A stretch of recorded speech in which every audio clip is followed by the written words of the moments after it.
Start करते हैं। Net factor income from abroad.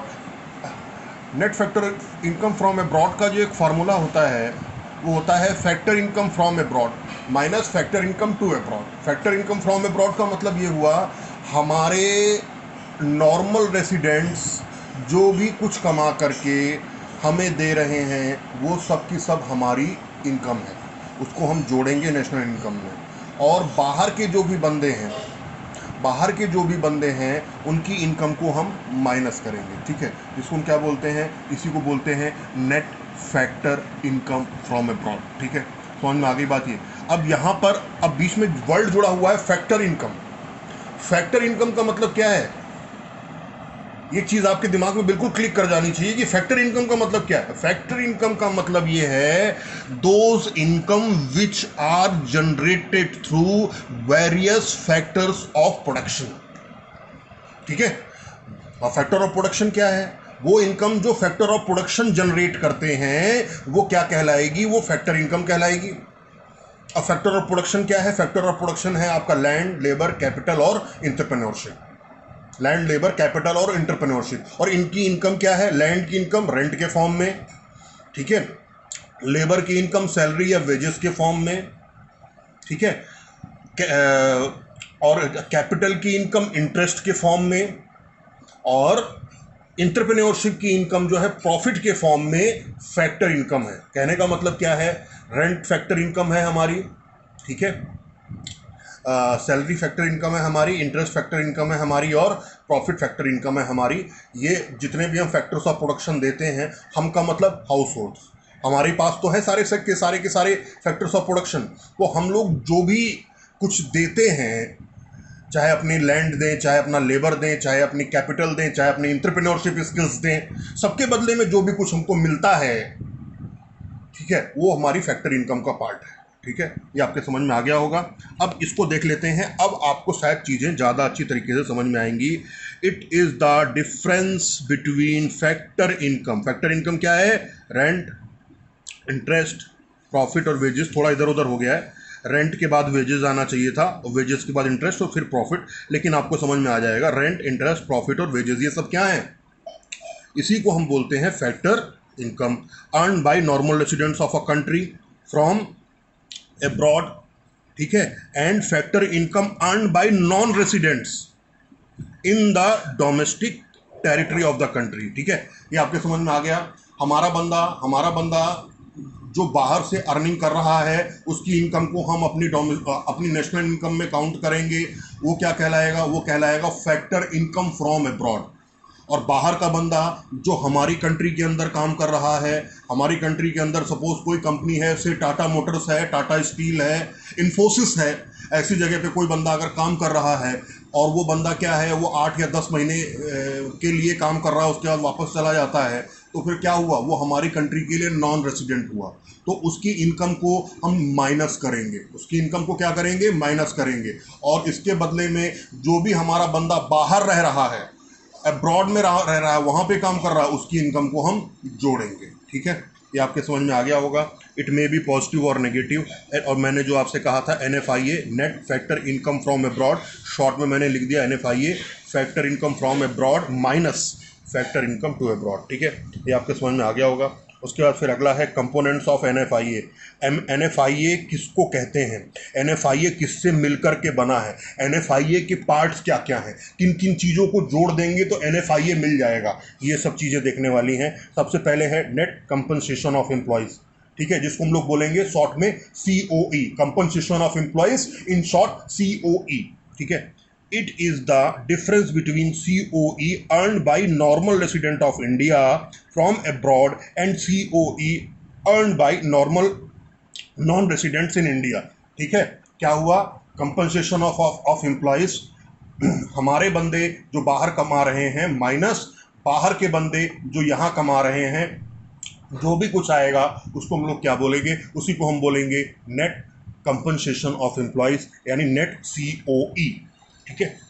उसके बाद आगे आइए, net income from property and entrepreneurship. It refers to the difference between rent, royalty, interest and profit earned by normal residents of India normal resident of India from abroad and similar payments made to non resident of India.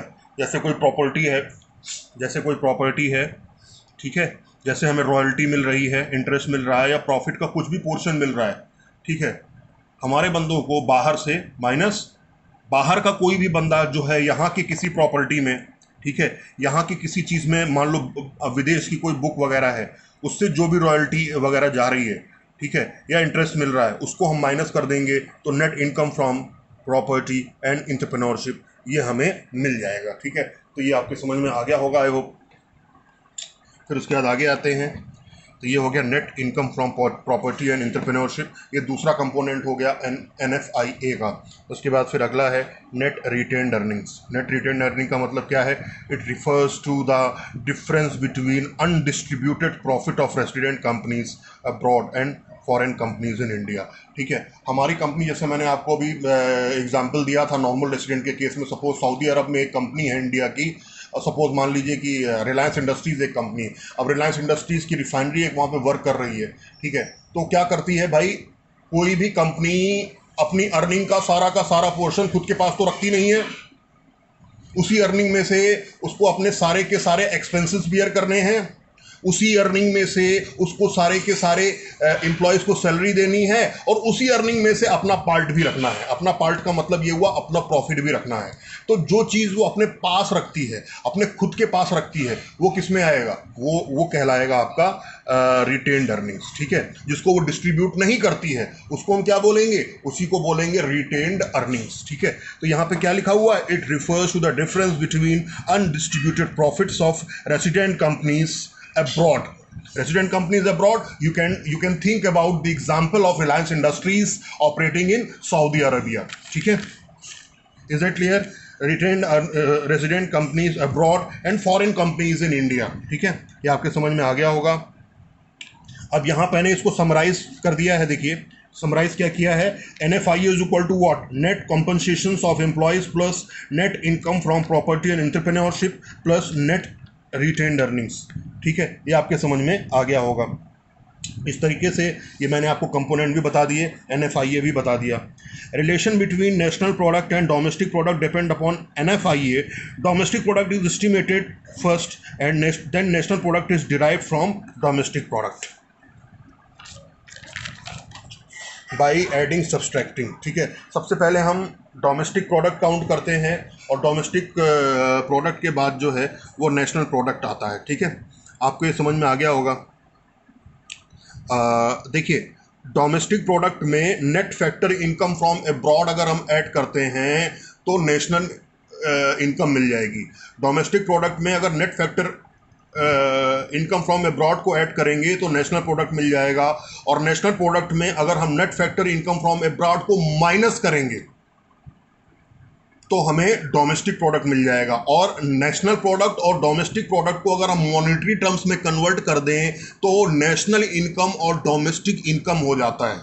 ठीक है, DP और NP के monetary form को ही हम DI और NI बोलते हैं। Domestic product और नेशनल प्रोडक्ट के मॉनेटरी फॉर्म को ही डोमेस्टिक इनकम और नेशनल इनकम बोलते हैं। ये अपने दिमाग में आप बिल्कुल क्लियर कर लीजिए। ठीक है, ये आपके समझ में आ गया होगा। यहाँ पे देखिए मैंने नीचे लिखा हुआ है NI means what? NI national income, DI means what? DI domestic income. हम डीआई में NFIA जोड़ते हैं, एनआई मिलता है, हम क्या कर रहे हैं? हम NFIA माइनस करते हैं तो हमें डीआई यानी डोमेस्टिक इनकम मिलता है। ठीक है, ये आपके समझ में कुछ आ गया होगा I hope. Then next is, एक मैंने छोटी सी टेबल बना दी है। देखिए अगर बाहर से आने वाली इनकम ज़्यादा है और बाहर जाने वाली इनकम कम है, बाहर से आने वाली इनकम ज़्यादा है और बाहर से आने वाली इनकम कम है तो NFIA पॉजिटिव होगा। ये देखिए साइन प्लस का बना हुआ है।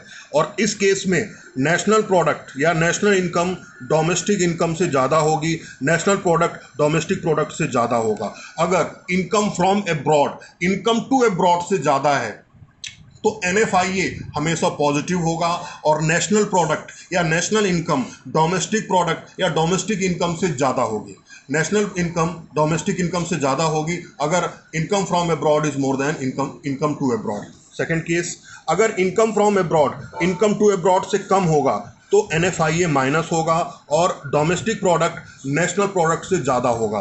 डोमेस्टिक इनकम नेशनल इनकम से ज़्यादा होगी अगर income to abroad is more than income from abroad. ठीक है, ये आपके समझ में आ गया। उसके बाद लास्ट है इक्वल। इक्वल का साइन लगा हुआ है, इक्वल इज इक्वल टू 0। अगर income from abroad is exactly equal, income from abroad is exactly equal to income to abroad, then national product is exactly equal to domestic product. National income is exactly equal to domestic income. ठीक है, ये आपके समझ में आ गया होगा। तो इस तरीके से ये NFIA का जो टॉपिक है ये भी आपका कंप्लीट हुआ। Okay, thank you.